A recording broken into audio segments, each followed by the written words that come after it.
What do you do if your greatest gift is tied to what you are losing? What if the very thing you need begins to disappear?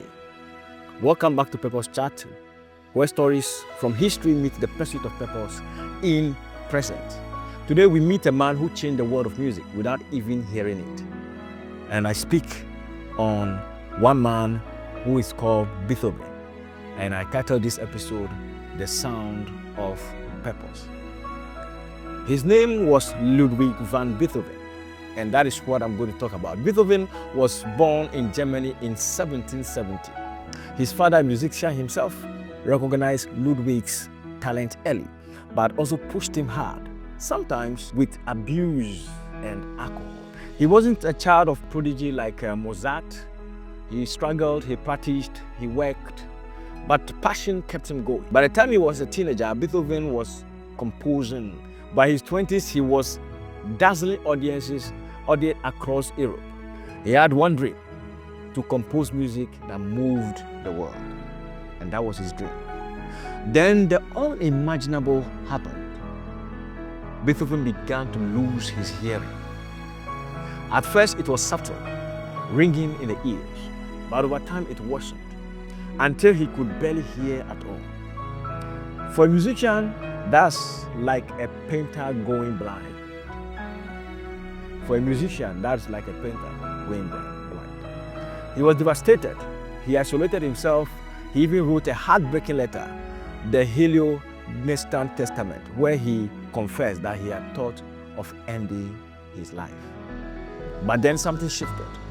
He wrote, "It seemed impossible to leave the world until I had brought forth all that I felt was within me." It seemed impossible to leave the world until I had brought forth all that I felt was within me. Beethoven didn't quit. He composed some of his greatest works while deaf. While he was deaf, he composed one of his greatest works. His Fifth Symphony, that famous dun dun dun dun dun, was written as his hearing faded. His Ninth Symphony, the glorious Ode to Joy, was composed when he was completely deaf. At the premiere, he stood with the orchestra until unable to hear the music, unaware of the crowd's roaring applause, until someone turned him round. He wept. Because even in the silence, purpose had spoken. Beethoven actually redefined music. He broke the rules, mixed classical with emotion, turned pain into beauty. His music still fills concert halls, soundtracks, and hearts today.